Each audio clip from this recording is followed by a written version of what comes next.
მოგესალმებით ყველას, გამარჯობა. დღეს სამშაბათია. ლიტერატურის და ხელოვნების დღე GDS-ზე. თქვენ უყურებთ GDS-ის შუა დღეს და ერთი კვირის წინ ჩვენ დავიმშვიდობთ ერთმანეთს იმ სიტყვებით, რომ უნდა გვესაუბრა სხვადასხვა წიგნებზე. უნდა მოგვეყოლა ჩვენ შორის შთაბეჭდილებები თუ რა წავიკითხეთ, როგორ მოგვეწონა და გვერდშია მაყურებლისთვის ახალ-ახალი წიგნები, რა შეეძინათ, მაგრამ მოხდა ძალიან ცუდი და სამწუხარო ფაქტი საფრანგეთში, პარიზში. მოგახსენებათ ტერორისტები, ასე უწოდებენ ამ ადამიანებს. ტერორისტები შეცვლიდნენ ჟურნალის რედაქციაში და სამწუხაროდ გამოასალმეს სიცოცხლე 12 საწყალ ჟურნალისტებს და მართლაც უთანაგზობ და უსამძიმრებ, მე მგონი მეც და თქვენს მათ ოჯახებს და მთელ საფრანგეთს, მთელ ევროპას და საკუთარ თავს, იმიტომ რომ სიტყვა თავისუფლება არის ის მონოპოლი, რომელიც მე-20 საუკუნემდე მოგვიტანა და უნდა შევინარჩუნოთ. და ეს არის მოვლენა, რომლის გარშემოც მე მგონი მთელი მსოფლიო გაერთიანდა და შესაბამისად ჩვენი გადაცემაც გვერდს ბუნებრივია არაულის ამ ფაქტს. დიახ, და ამიტომ ანონსი ვნახოთ, იმიტომ რომ თავიდან ორჯერ არ მოგვიწიოს გამეორება, ანონსი ვნახოთ, დღეს ამ თემას შევეხებით ჩვენ.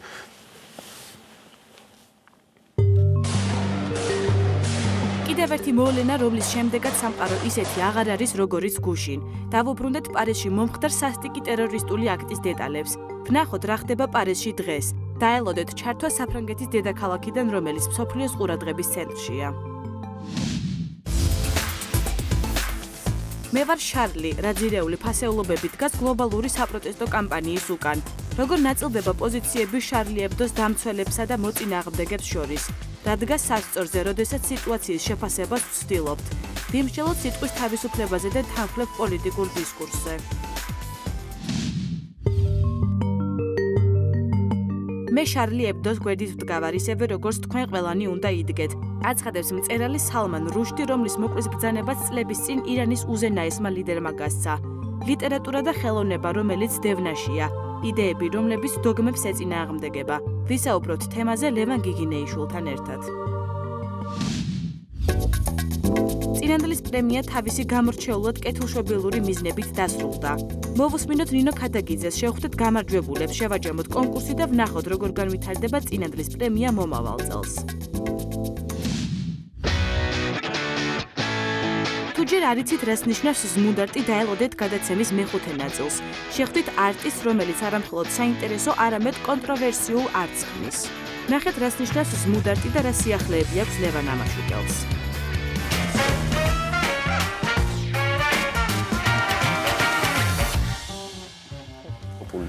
ძიმე თემები გვაქვს, მაგრამ ჩვენ გადავწყვიტეთ, რომ ამ ტერაქტზე და ამ საშინელ ფაქტზე ვისაუბროთ კულტურის და ასე ვთქვათ, ზეპოლიტიკური ხედვით. ეს იმას ნიშნავს, რომ ჩვენ უბრალოდ გვინდა მომდევნო 2 საათის განმავლობაში გავშალოთ თემები და ვისაუბროთ იმაზე, სხვადასხვა ადამიანებთან ვისაუბროთ იმაზე, რამდენად არის ეს კულტურის ბრძოლა, კულტურათა ბრძოლა, რა ელის ევროპას ამ ერთი კონკრეტული ტერაქტის შემდეგ, როგორ განვითარდება და როგორ იფიქრებს მომავალ პრინციპში ამ ტერაქტი. ხო. არის თუ არა საბოლოო, სწორედ მივდივართ თუ არა იქ, სადაც უნდა მივიდეთ და ასე შემდეგ. აი ეს ამ კუთხით და არა იმითი, რომ თქვათ, მხოლოდ დაუბრუნდა, რა თქმა უნდა, ეს დასაგმობია, მაგრამ რომ არ განმეორდეს კიდევ ასეთი საშინელება, რა შეიძლება გააკეთოს ევროპამ და ჩვენ მათ შორის, იმიტომ რომ ჩვენს მოგეხსენებათ, ძალიან მძიმე რეგიონში ვცხოვრობთ, რთულ რეგიონში, კავკასიაში, არანაკლებად რთულ რეგიონში, ვიდრე ფრანგები თავისი, თქვათ, უამრავი ადამიანით, რომელსაც ემიგრანტების პრობლემა აწუხებს და სხვა რელიგიის ადამიანების პრობლემა უდგას ქვეყანას. ამიტომ აი კულტურული კუთხით, მოდი ახლა სიუჟეტი გვაქვს ჩვენ როგორც ვიცი, ეს ნახოთ გადავხედოთ რა როგორ მოხდა 7 იანვრიდან პარიზში სტუდენტ მარიამს სიუჟეტის შემდეგ იქნება ჩართვა პარიზი და ვნახოთ სიუჟეტი, გავიხსენოთ ქრონოლოგია ტრაგედიის.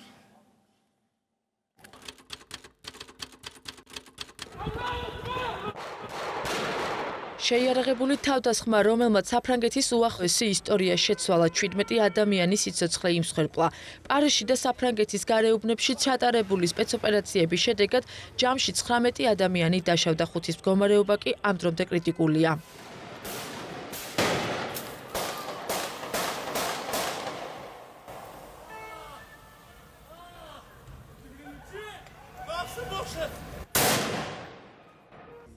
სოფლიო, რომელიც ტერორიზმის საფრთხემ კიდევ ერთხელ დააფიქრა.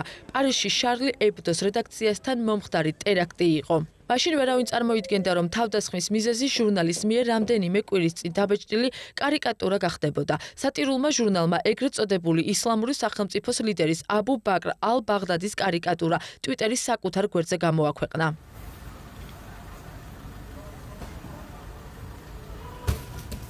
თავდასხმელებმა შემთხვევის ადგილიდან გაქცევა მოახერხეს, პოლიციამ მასშტაბური ძებნა დაიწყო. ქვეყანაში ტერორიზმის საფრთხის უმაღლესი დონე გამოცხადდა. პირველი ვინც მომხდარს ტერაქტის კვალიფიკაცია მისცა საფრანგეთის პრეზიდენტი იყო. დღეს საფრანგეთი შოკირებულია, ეს არის ტერორისტული აქტი. შეშინება უნდათ, იმიტომ რომ ჩვენ თავისუფლების ქვეყანა ვართ. ისლამური დაჯგუფებების წევრებმა ჩრდილო-აღმოსავლეთით გარეუბანში ჯერ ბენზინგასამართი სადგური გაძარცვეს, გაიტაცეს მანქანა და ერთ-ერთ საწყობს შეაფარეს თავი. აიყვანეს მძევალი და სამართალდამცველებს კონკრეტული მოთხოვნები წაუყენეს. ტერორისტებთან პოლიციამ მოლაპარაკებები დაიწყო. პარალელურად პარიზის აღმოსავლეთი პანიკა მოიცვა, სადაც ვენსენის გარეუბანში შეიარაღებული პირები ერთ-ერთ მაღაზიას თავს დაესხნენ. აიყვანეს მძევლები, მათ შორის მცირეწლოვანი ბავშვებიც. ქვეყანაში ერთდროულად ორი სპეცოპერაცია დაიწყო.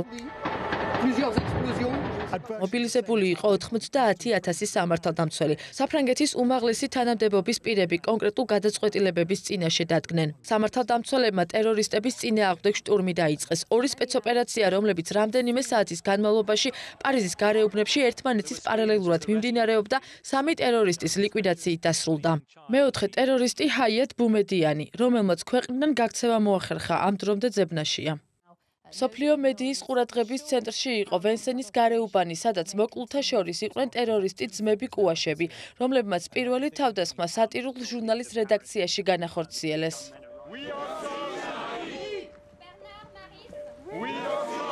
სატირულ იუმორისტულ ჟურნალის რედაქციაში მომხდარი თავდასხმის შემდეგ მსოფლიო ერთი იდეის გარშემო გაერთიანდა. მე ვარ შარლი, არა ტერორიზმს. ამ ლოზუნგით აქციები მსოფლიო მასშტაბით გაიმართა.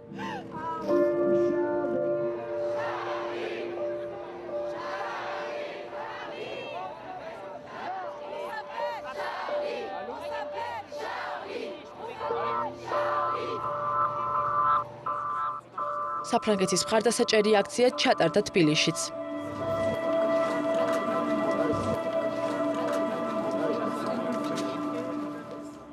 პარალელურად პარიზში მილიონიანი მარში დაიგეგმა. 11 იანვარს საფრანგეთში მსოფლიოს 40 ქვეყნის ლიდერი ჩავიდა. მათ შორის იყო საქართველოს პრემიერ-მინისტრის, რომელმაც საფრანგეთს სოლიდარობა გამოუცხადა. პარიზი ერთი დღით მსოფლიოს დედაქალაქად იქცა.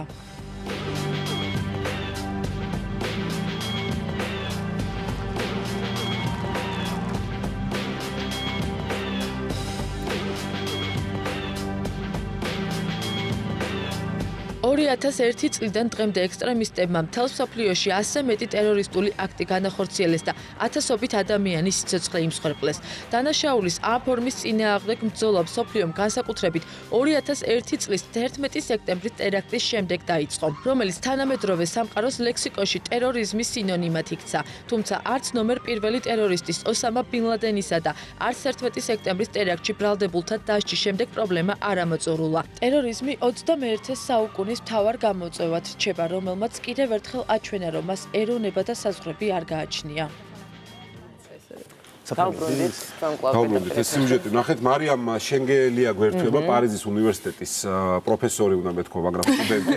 პარიზის უნივერსიტეტის სტუდენტი. შეიძლება სავარაუდოდ იქნება.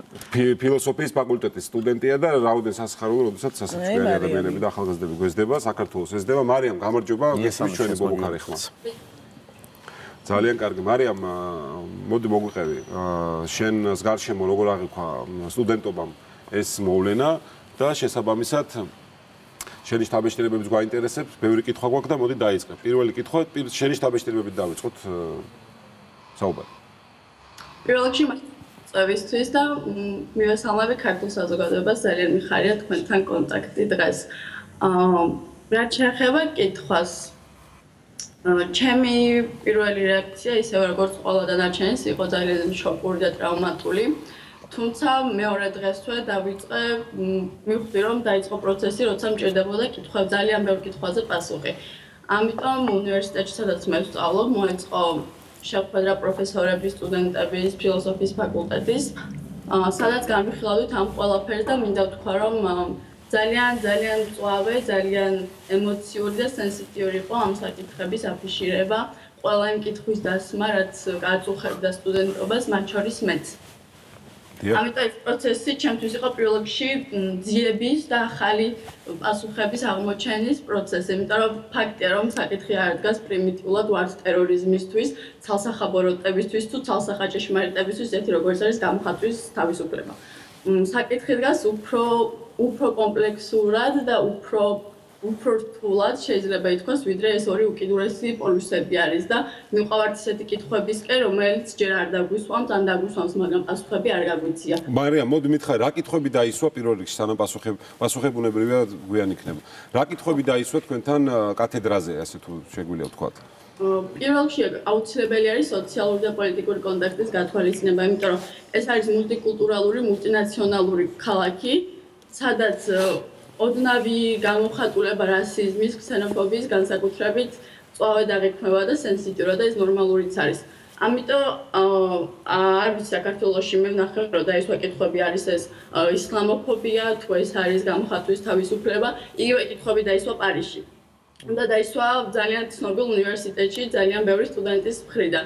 ამიტომ ეს არ არის მხოლოდ რაღაცა განვითარებადი ქვეყნის ფენომენი, ეს არის ასევე განვითარებული ქვეყნების კითხვებიც. და ცხადია რომ ამ კითხვებს არ უნდა მოვერიდო და არ უნდა შეგვეშინდეს რომ საკითხი დავაყენოთ ასე. თუმცა პასუხი რაც შეიძლება იყოს ის არის რომ ყველავთ ხვდებით რომ გამოხატვის თავისუფლება არის ისეთი ღირებულება რომელიც კითხვის ნიშნის ქვეშ არ უნდა დავაყენოთ. მაგრამ მეორეს მხრიდან ხედავთ რომ თუნდაც ბოლო დროიდელმა მოვლენება გვაჩვენა რომ აღმოსავლეთი და დასავლეთი შეიძლება იყოს ერთი სისტემის ორი სხვადასხვა ბოლოები. იმიტომ რომ ერთის მხრიდან გვაქვს რელიგიის, ჭეშმარიტების სახელით მოსაუბრე პოლიტიკა და მეორეს მხრიდან გვაქვს დემოკრატიის სახელით მოსაუბრე პოლიტიკა, რომელიც ფაქტობრივად იგივეს აკეთებდა წლების განმავლობაში, რისთვისაც ახლა უპირისპირდება აღმოსავლეთს. იცი რა არის, ეს 2 საათი, რომელიც ახლა ჩვენ ვისაუბრებთ ამ მოვლენების შესახებ, მინდა ერთი რეფრენად ესეთი ფრაზა თქვა, რომ ევროპელებმა მოილაპარაკეს, რომ არ არის ზღვარი შეურაცხყოფასა და იუმორს შორის, მაგრამ სამწუხაროდ აღმოჩნდა, რომ სხვა რელიგიის წარმომადგენლება ამის შესახებ კონსენსუსს ვერ მიაღწიეს, ვილად რომ თქვა.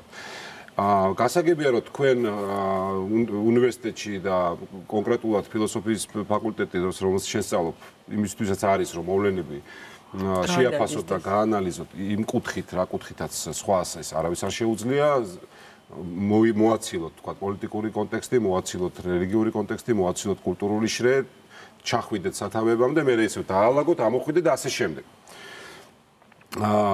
ჩვენთანაც თბილისში არის მოსაზრება, მაგრამ რატომღაც მედიაში ეს არ არის პოპულარული და მე პირადად არ მსმენია უკანასკნელი დღეების განმავლობაში, რომ არსებობს ზღვარი იუმორსა და შეურაცხყოფას შორის. და მაშინ, როდესაც შეიძლება შეურაცხყოფა მიაყენოს სხვა ადამიანს, იქ უნდა დამთავრდეს იუმორი. მარტივად რომ ვთქვათ, ადამიანს რომელსაც შენ დასცინი და მას ეს წყინს, კულტურული ადამიანი ისე არ მოიქცევა, რომ დასცინო და აწყენინო. ხო, ძალიან მარტივად ბანალურად რომ ვთქვათ. ამ ხრივ პარიზის სტუდენტობა როგორ უყურებს ამ კუთხით? აი უფრო კონკრეტულად მაინტერესებს. არის თუ არა სხვაობა, თქვათ, რელიგიურ უმცირესობებსა და, თქვათ, ქრისტიანებს შორის? ჩანს თუ არა დისკუსიაში ეს რელიგიური ფაქტორი? სტუდენტებში, იმიტომ რომ ძალიან მნიშვნელოვანია, რომ ეს კონტექსტები მოიხსნას და ადამიანი, თქვათ, სტუდენტი იქნება საქართველოს თუ საფრანგეთის მოქალაქე დარჩეს მხოლოდ მოვლენასთან და ეს მოვლენა გაანალიზოს. არის თუ არა რელიგიური კონტექსტი დისკუსიის დროს გადამწყვეტი სტუდენტებში? არა, იცით, მე ვფიქრობ, რომ კონტექსტს არ ხსნიან სტუდენტები, იმიტომ რომ კონტექსტის გარეშე ვერ გავალთ ფონს. ფაქტია, რომ არსებობს ეს კონტექსტები და არის ამ კონტექსტების გათვალისწინება საჭირო. რელიგიურ კონტექსტს რაც შეეხება, რელიგიურ კონტექსტს წარმოადგენენ, რელიგიურ კონტექსტს და რელიგიურ მხარეს წარმოადგენენ ძირითადად აღმოსავლეთიდან ჩამოსული სტუდენტები და დასავლეთის სტუდენტებისთვის ეს არ არის დამავკოლებელი ხაზი, მაგრამ აი შარლი ებდოს მაგალითად თუ პირდაპირ მეკითხებით გიპასუხებთ, რომ შარლი ებდოს მაგალითი არ არსებობს თვალსახელპასუხი, იყო თუ არა ეს ისლამოფობია, იყო თუ არა ქსენოფობია, მაგრამ არსებობს თვალსახელპასუხი, რომ ის როგორც უნდა მოვექცეთ აღმოსავლეთის კულტურას და ის მიდგომები, რაც გვჭირდება აღმოსავლეთის კულტურასთან ურთიერთობისას, უნდა იყოს განსხვავებული იმისგან, რაც ჰქონდა აქამდე. და შეიძლება ვთქვათ, რომ შარლი ებდოს პოლიტიკა არ იყო გაწონასწორებული და ასე შემდეგ. თუმცა აქ უკვე იმას ვაწყდებით, იმ კითხვას ვაწყდებით, მაშინ სად თავდება გამოხატვის თავისუფლება, სად თავდება კარიკატურისტის, ხელოვანის და ასე შემდეგ ხდება. არის ძალიან დიალექტიკური საკითხი და ამაზე ერთი მნიშვნელოვანი და ცალსახა პოზიცია არც მე არ მაქვს, არც არავის არ აქვს. და სწორედ ამიტომ მნიშვნელოვანი არის არა უკვე არსებული უდავო ჭეშმარიტებების ხელახლა დასტურება, რომ რა თქმა უნდა გამოხატვის თავისუფლება კარგია და ღირებულია და ასე შემდეგ. არამედ იმაზე ფიქრი, აი სათავდება ისლამოფობია, სად არის გამოხატვის თავისუფლება, სად ილახება ადამიანის უფლებები, სად იკვეთებიან აღმოსავლური და დასავლური კულტურა, რაში გამორიცხავენ ერთმანეთს და პირიქით, რაში თანხმდებიან. და ეს არის უფრო მნიშვნელოვანი ახალი პროცესის დაწყება, ახალი კითხვების დასმა და ახალი პასუხების გაცემა. მე არ მაქვს ამ კითხვაზე ხალხსახა პასუხი. ეს არის ისეთი კითხვა, რომელსაც შეიძლება დაჭირდეს, არ ვიცი, გამოძიება, სასამართლო, კონსტიტუციის გადახედვა, სადაც ისევე არის დაცული უმცირესობების უფლებები, როგორც უმრავლესობის უფლებები. ასე რომ ეს არის, ასე ვთქვათ, გამოძიების პროცესი. გასაგებია. შორ პერსპექტივაში მაინც თუ აქვს წარმოდგენა, თუნდაც სტუდენტებს ეს პირდაპირ შეგიძლია რომ ესმის, მაგრამ შორ პერსპექტივაში მაინც თუ არის წარმოდგენა, გამოსავალი სად არის ამ ყველაფრიდან? გამოსავალი ჩემი აზრით, მე შემიძლია ჩემი პირადი აზრი გითხრათ, არის პირველ რიგში სადისკუსიო პროცესში და ეს პროცესი ვალდებულია უნდა შექმნას რაღაცა პოზიტიური ალტერნატივა, უნდა შეგმოგთავაზოს რაღაცა ისეთი მხარე, რომელიც ახალ რეალობას დაგვანახებს და არ დაგვტოვებს ისევ ამ ორ რადიკალურ ჩარჩოში. მე ვფიქრობ, რომ ამისთვის აუცილებელია კარგად გავაანალიზოთ არსებული მდგომარეობა, არსებული პოლიტიკა, რაც წარმოადგენს ეს პოლიტიკა დასავლეთის მხრიდან და აღმოსავლეთის მხრიდან და შევთავაზოთ კაცობრიობას, ხმამაღალი ნათქვამია, მაგრამ ვიტყვი ასე, შევთავაზოთ კაცობრიობას, რაღაც ისეთი, რაც ყველასთვის იქნება გამაერთიანებელი, მისაღები როგორც მუსლიმებისთვის, ისე დასავლეთისთვის და ასეთი რაღაც შეიძლება იყოს რეალური პოლიტიკა, რომელიც გვთავაზობს სოლიდარულ, მშვიდობიან საზოგადოებას. ეს პირველ რიგში გამორიცხავს სამხედრო მილიტარისტულ აქციებს, გამორიცხავს ქსენოფობიას, გამორიცხავს ყოველგვარ ბოროტ მექანიზმებს და ამისთვის საჭირო არის, ასე ვთქვათ, ერთობლივი შეთანხმება, რაც ძალიან რთული არის. ეს შეიძლება წამოვიდეს საზოგადოების მხრიდან, წამოვიდეს სტუდენტების მხრიდან და ჭირდება ძალიან გრძელი დისკურსის შექმნა. და ამ დისკურსისთვის პირველ რიგში საჭირო არის არა მხოლოდ ევროპის მობილიზება, მთელი მსოფლიოს მობილიზება. და აი ამ საზოგადოებრივი სურვილის გაღვივება და გამოჩენა. და მე რასაც ვისურვებ თქვენი გადაცემისთვის არის ის, რომ იქნებ პირველი ნაბიჯი იყოს საჯარო ეთერში, როცა კითხვები არ დაისმევა ისე, რომ გამოხატვის თავისუფლება თუ ტერორიზმი დაისმევა ისე, რომ რა გავაკეთოთ, როგორ ვიმოქმედოთ. და ეს გაცილებით საინტერესო იქნება არა მარტო ქართული მედიისთვის და ქართული მაყურებლებისთვის, არამედ მთელი მსოფლიოსთვის. მართალი ხარ, მეც იმედი მაქვს, რომ ესე იქნება. მარიამ, ერთი ასეთი შეკითხვა მექნება ჩვენი საუბრის ბოლოს, მაინტერესებს თქვენი დისკუსიის თემა თუ ყოფილა, ან თუ გიფიქრია იმაზე, რა შეიძლება საფრანგეთის სახელმწიფომ გააკეთოს იმისთვის, რომ თავისი ქვეყნის მოქალაქეები, ადამიანები, რომლებიც დაიბადნენ და გაიზარდნენ საფრანგეთში, არ ჩამოყალიბდნენ ტერორისტებად. რა უნდა გააკეთოს ამისთვის და თუ არის ამაში სახელმწიფოს ბრალეულობა, რომ ისინი ჩამოყალიბდნენ? ძალიან მწვავედ დგას. ფაქტი არის, რომ ძმები ყვაშები იყვნენ პარიზელი მოქალაქეები, პარიზში გაზრდილი, ასე ვთქვათ, არიან ევროპის შვილები. და გუშინაც წავიკითხე ერთ-ერთი პროფესორის სტატიას, სადაც წეს, რომ რატომ ხდება, რომ ევროპაში გაზრდილი შვილები ყალიბდებიან და უკან უბრუნდებიან ევროპას თავისივე მტრებად. იმიტომ რომ ფაქტია, რომ აქ პრობლემა არის სახელმწიფოს მიდგომის პოლიტიკის სათავეებში. ფაქტია, რომ ეს რასიზმი, რომელიც ერთი შეხედვით ნორმალური არის და მწვავედ არ დგას, ძალიან სენსიტიურად მოქმედებს ისეთ ადამიანებში, რომლებიც სამხრეთ ამერიკაში ფაველებში ცხოვრობენ, ან დასავლეთში, თუნდაც პარიზში, გარეუბნებში ცხოვრობენ და ძალიან ცუდ ეკონომიკურ პირობებში უწევთ თვით გადარჩენისთვის არსებობა. ეს საკითხი აუცილებლად დგას ასე და ამ საკითხზე უბრალოდ შეუძლებელია, რომ ეს საკითხი არ განვიხილოთ, იმიტომ რომ ეს რეალობა, რომელსაც გინდა არ გვინდა ვამჩნევთ. და მე ახლა მეორე მხრიდან დაისვა საკითხი, რომ შეიძლება თუ არა ეს კიდევ ერთი დარტყმა იყოს ჩამოსული ემიგრანტი, პროლეტარი ადამიანებისთვის, იმიტომ რომ საზოგადოება მოითხოვს მეტ დაცვას, ეს თავისი მხრიდან აძლიერებს ულტრანაციონალურ მემარჯვენე ფრონტს. და ეს საკითხი, ასე ვთქვათ, კიდევ ერთხელ დადგა უფრო მეტად მწვავე პრობლემის წინაშე. მე თვითონ მოვისმინე ჩემი მეგობარი აღმოსავლეთიდან ჩამოსული სტუდენტების აზრი, რომ მე მეშინია ქუჩაში გასვლის, იმიტომ რომ გრძნობ, რომ ადამიანებს შეიძლება მტრული დამოკიდებულება გაუჩნდეს ჩემ მიმართ და ცხადი არის, რომ ეს ძალიან საგულისხმო პროცესი არის, რომელსაც მხოლოდ, ასე ვთქვათ, მხოლოდ საზოგადოებრივი მობილიზება არ ჭირდება, ჭირდება სახელმწიფოს მხრიდან ძალიან სწორი პოლიტიკა. და მე არ ვარ დარწმუნებული საფრანგეთის სახელმწიფოს დღესდღეობით აქვს თუ არა ამის ბერკეტები სამწუხაროდ. დიდი მადლობა მარიამ ჩაკეთების. თქვენ უსმენთ მარიამ შენგელიას, რომელიც ცხოვრობს და სწავლობს პარიზში. წარმატებები მარიამს. მარიამ წარმატებებს და საფრანგეთს უსურვოთ წარმატებები, განსაკუთრებით შემდეგი ნომრის, როდესაც დღეს რადიოთი მოვისმინე, შემდეგი ნომერი რა უნდა იყოს გარეკანზე, მას შემდეგ განსაკუთრებით მინდა უსურვო. მშვიდობა საფრანგეთს და მთელ ევროპას და საკუთარ თავს ბუნებრივია. და გიორგი ცხადია მოყავს შემდეგი სტუმარი და ამ თემაზე გავაგზავნებთ საუბარს, ასე რომ რეკლამის შემდეგ ჩვენ დავბრუნდებით.